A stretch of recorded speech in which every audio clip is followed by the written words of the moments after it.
Hi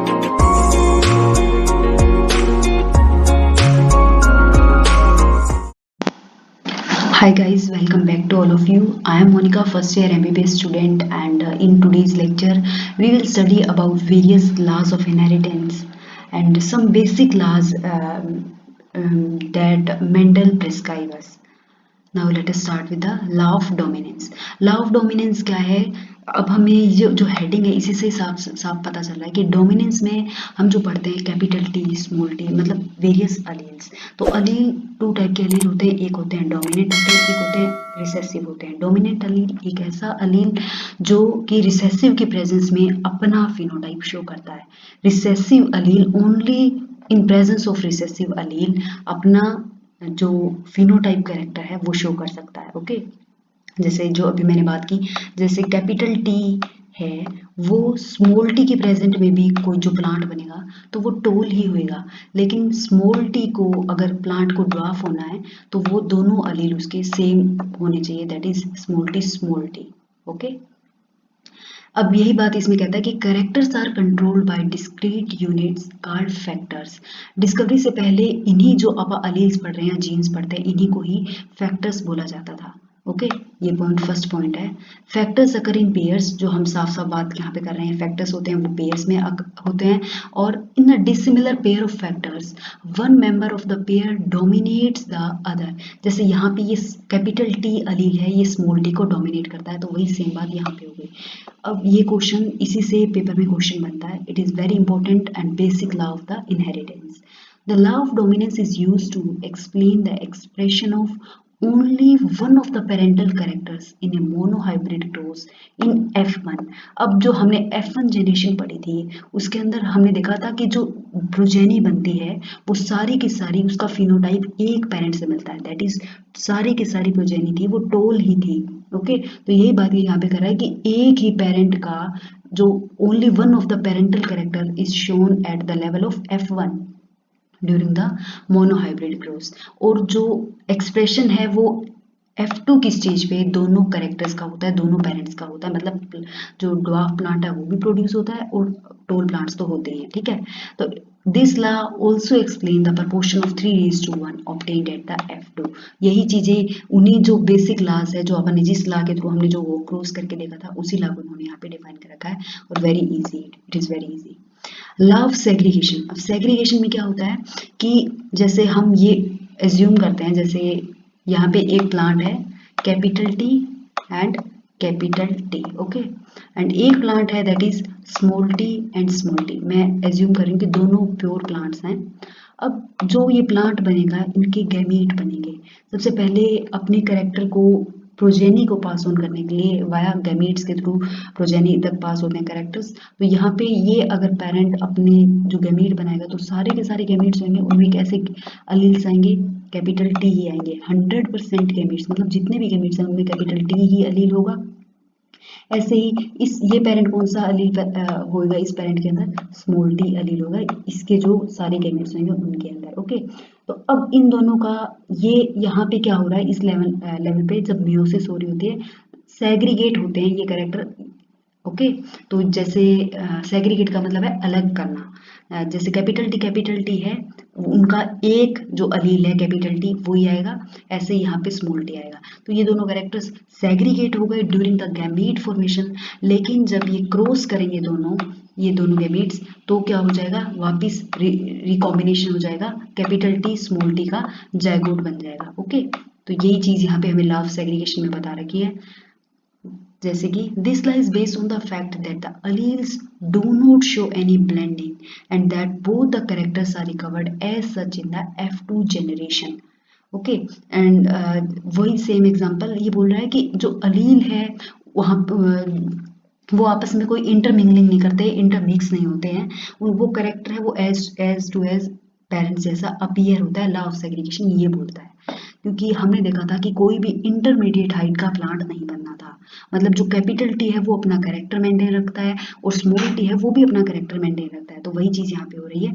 this law is based on the fact that the alleles do not show any blending, first of all this, and that both the characters are recovered as such in the F2 generation। F2 क्योंकि हमें F1 के level पे तो क्या मिला था, सिर्फ toll plants ही मिले थे। F2 के लेवल पे हमें टोल एंड ड्वार्फ दोनों प्लांट्स मिले थे।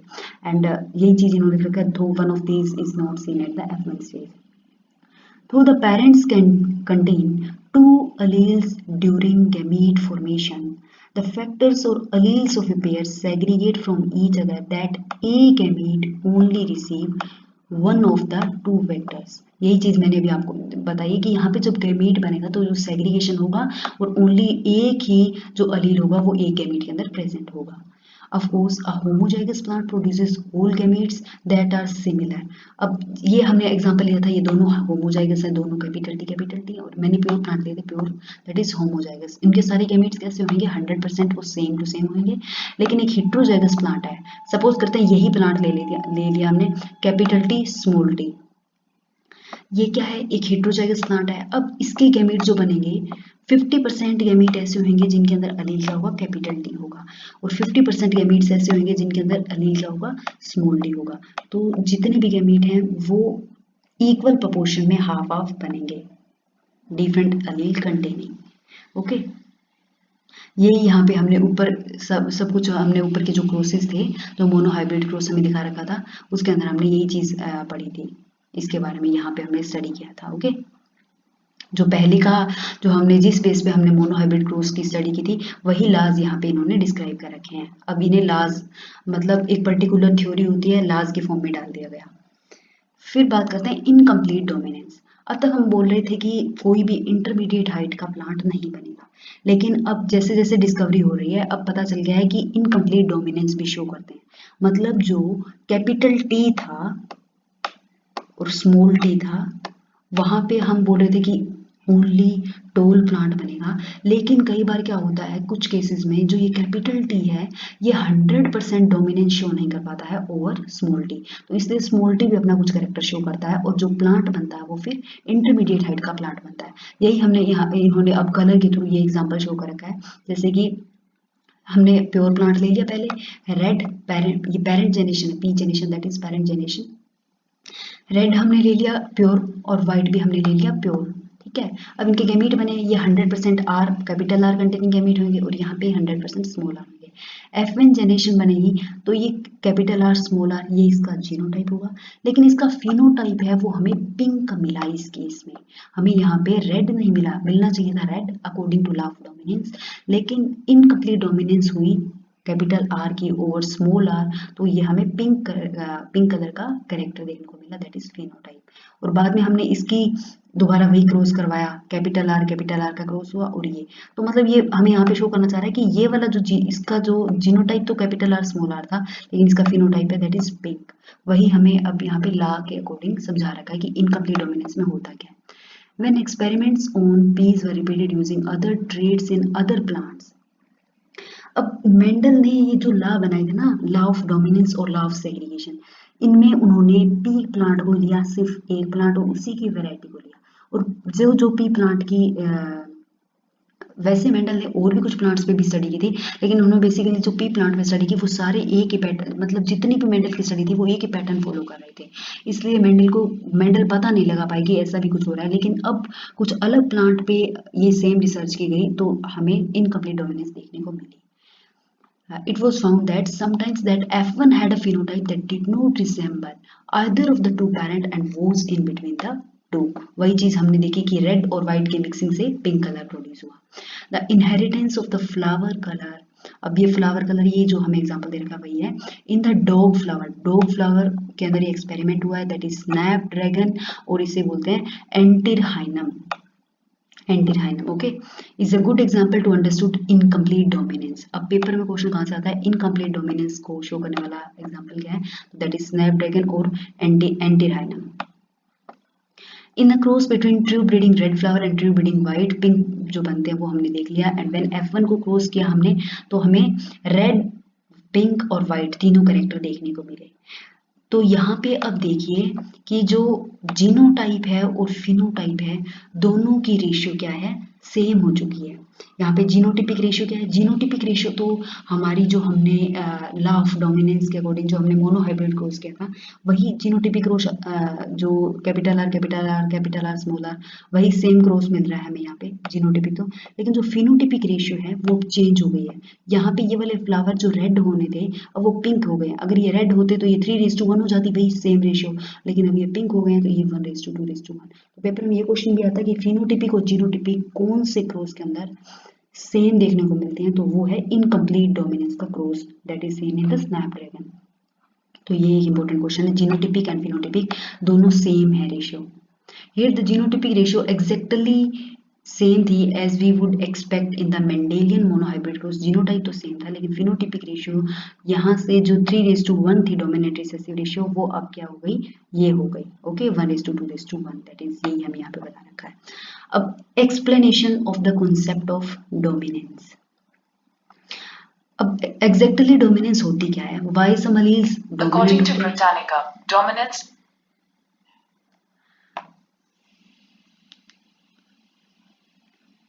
सॉरी, अब ये बताने की कोशिश कर रहा है कि हमें डोमिनेंस को के कॉन्सेप्ट को अब यहाँ पे हम समझने की कोशिश करेंगे ओके। कुछ अलील्स डोमिनेंस होते हैं, कुछ अलील रिसेसिव होते हैं। तो वो बात है कि किसी के अंदर कोई पर्टिकुलर प्रोटीन होता है या कोई भी स्ट्रक्चर के अंदर ही, जीन के स्ट्रक्चर के अंदर ही ऐसा कुछ होता है जिससे वो डोमिनेट और रिसेसिव कैरेक्टर शो करता है। To tackle this question we must understand what भाई एक जीन का काम क्या होता है, what a gene does. Every gene, as you know by now, contains the information to express a particular trait. ठीक है, अब पहली बात तो हम जीन की बात करते हैं। जीन क्या होता है? जीन एक ऐसा डीएनए का एक पर्टिकुलर सेगमेंट होता है, लगा लो ये हमारा डीएनए है, यहाँ पे एक पर्टिकुलर सेगमेंट होगा छोटा सा, वहां पे वो एक पर्टिकुलर कैरेक्टर शो करेगा। वो जीन, उसे हम जीन कहेंगे, क्योंकि जीन अब आप आगे के चैप्टर्स में आपको थोड़ा अच्छे से समझ आएगा जब हम ट्रांसलेशन के बारे में पढ़ेंगे, तो मैं वहाँ पे डिटेल में आपको सब कुछ बताऊंगी okay. In a diploid organism, there are two copies of each gene that is as a pair of alleles. Two copies होती हैं, वो हमने अभी देखा था कि ये देखो टू कॉपीज हैं, कैपिटल आर, ये ऐसे टू कॉपीज थी, ठीक है। Now these two alleles need not always be identical. वो आइडेंटिकल भी हो सकते हैं और आइडेंटिकल ना भी हो तो होमोजाइगस और हेटेरोजाइगस की कंडीशन आपको पता है। One of them may be different due to some changes that it has undergone which modifies the information that particular allele contains। अब कुछ modifications हो जाती हैं किसी जीन के अंदर, या एक तरह से कहें तो कुछ थोड़ा सा स्लाइट डिफरेंस होता है जिससे कि वो टू डिफरेंट अलील्स बन जाते हैं। Let us take an example of a gene that contains the information for producing an enzyme. अब देखो कोई जैसे ये वाले सेगमेंट लगा लो, ये जीन है, ये एक डीएनए का सेगमेंट है, यहाँ पे जब ट्रांसक्रिप्शन होगी तो एमआरएनए बनेगा और बाद में उसकी हम ट्रांसलेशन करेंगे तो जो प्रोटीन बनेगा, अब प्रोटीन बनेगा और वो प्रोटीन क्या होएगा, वो प्रोटीन एंजाइम होएगा, क्योंकि एंजाइम भी एक प्रोटीन ही होता है। ये इन्होंने एग्जांपल लिया है एंजाइम का। Now there are two copies of this gene, the two allelic forms होंगी इस जीन की भी, वही ये सब जीन्स हैं। Let us assume, as is more common, that the normal allele produces the normal enzyme that is needed for the transformation of a substrate S।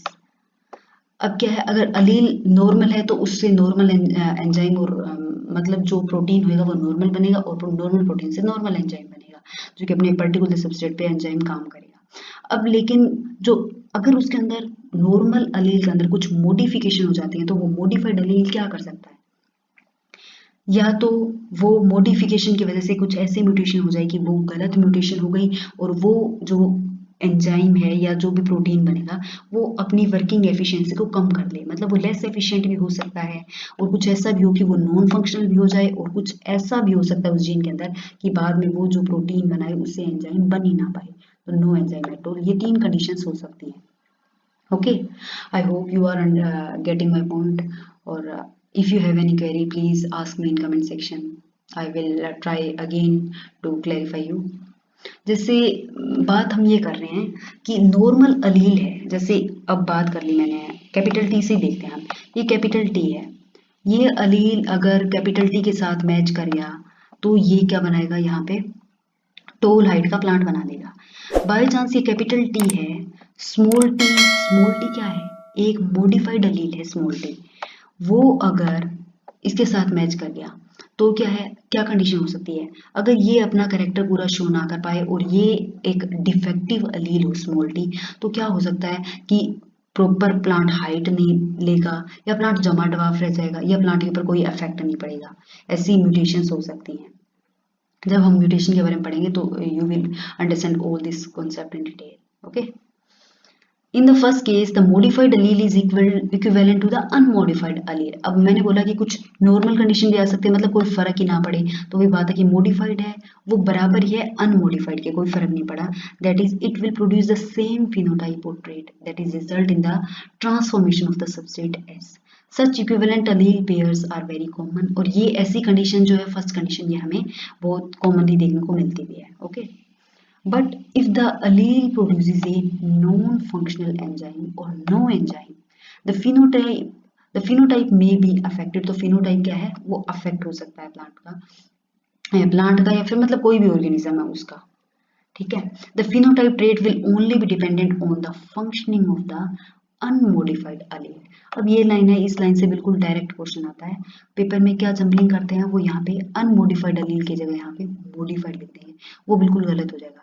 तो आपको ये यहाँ पे ध्यान से देखो, इस लाइन को समझने की कोशिश करो कि जो किसी भी प्लांट का या किसी भी ऑर्गेनिज्म का जो फिनोटाइप है वो किस पे डिपेंड करता है, अनमोडिफाइड अलील। अनमोडिफाइड अलील कौन सा है, जो नॉर्मल अलील है, क्योंकि नॉर्मल अलील की मोडिफिकेशन से ही तो मोडिफाइड अलील बनता है। तो अनमोडिफाइड है वो क्या है, नॉर्मल अलील है, और नॉर्मल अलील अगर सही काम कर रहा होगा तभी अनमोडिफाइड अलील काम कर पाएगा। The unmodified allele that is functioning allele. अब अनमोडिफाइड को हम नॉर्मल भी बोल सकते हैं, फंक्शनिंग भी बोल सकते हैं। विच represents the original phenotype is the dominant Aleel, and जो मॉडिफाइड अलील है वो क्या है, रिसेसिव अलील है। यही तो मैंने बताया था अभी कि ये वाला अलील क्या है, ये मॉडिफाइड हो चुका है, और ये आपको साफ साफ दिख रहा होगा कि ये अलील कैसा है, ये रिसेसिव अलील है। ठीक है, तो यही चीज ये यहाँ पे बताने की कोशिश कर रहा है कि मॉडिफाइड अलील है वो क्या है, वो रिसेसिव होता है, जनरली रिसेसिव होता है। ओके, ये सारी लाइंस हैं यहाँ पे इंपॉर्टेंट है, मैं दोबारा बता देती हूँ आपको कि फर्स्ट केस में क्या पढ़ा हमने कि मॉडिफाइड अलील है वो इक्विवेलेंट हो सकता है अनमोडिफाइड के। हो सकता है कि म्यूटेशन बिल्कुल माइन्यूट म्यूटेशन हुई हो, कि जो हमने मॉडिफिकेशन से जो अलील बनाया उसमें इतना ज़्यादा चेंज नहीं आया, वो अनमोडिफाइड जो नॉर्मल अलील था उसके बराबर ही है। तो क्या होगा, फिनोटाइप होगा वो सेम रहेगा, और जो अपना जो एंजाइम होगा या कोई भी मतलब कोई भी पर्टिकुलर प्रोटीन होगा वो अपना नॉर्मल काम करेगा। लेकिन क्या होता है कि कुछ केसेस में जब हम मॉडिफिकेशन करते हैं, मॉडिफाइड अलील बनाते हैं, तो वो ऐसा प्रोटीन बनेगा जो बिल्कुल भी काम नहीं कर रहा है, नॉन फंक्शनल एंजाइम और नो एंजाइम। तो ऐसी कंडीशन में वो उसके, अगर वो एंजाइम नहीं बन पाएगा तो जो बॉडी होगी ऑर्गेनिज्म की उसके फिनोटाइप पे, मतलब उसके अंदर कुछ चेंजेस आएंगे ना, क्योंकि वो पर्टिकुलर एंजाइम अगर काम नहीं कर रहा होगा तो वो पर्टिकुलर सबस्ट्रेट हम डिस्ट्रॉय या मतलब एक तरह से यूज नहीं कर पाएंगे, तो वो वहाँ पे इकट्ठा होना शुरू हो जाएगा, और ये एक डिसीज भी हो सकती है, कोई भी पर्टिकुलर डिसीज का रीजन बन सकता है। ओके, तो you can understand how important this topic is. ऐसे ही ये पेपर में यहाँ से क्वेश्चन आता है कि मॉडिफाइड अलील क्या है, रिसेसिव अलील है, ये हमने अभी यहाँ पे आपको शो कर दिया था, ये वाला कैपिटल टी स्मॉल टी वाले में। Hence, in the example above, the recessive trait is seen due to the non-functional enzyme or because no enzyme is produced. Recessive trait हमें कब देखने को मिला, जब या तो एंजाइम नॉन फंक्शनल बना और या फिर कोई एंजाइम नहीं बन पाया। तो ये रिसेसिव, क्योंकि मॉडिफाइड है, मॉडिफाइड अलील क्या है, रिसेसिव अलील है, तभी हमें रिसेसिव ट्रेट देखने को मिला। तो this is all about today's lecture, and thank you, hope you enjoy it and all it will make sense. And thank you. See you soon guys in the next video.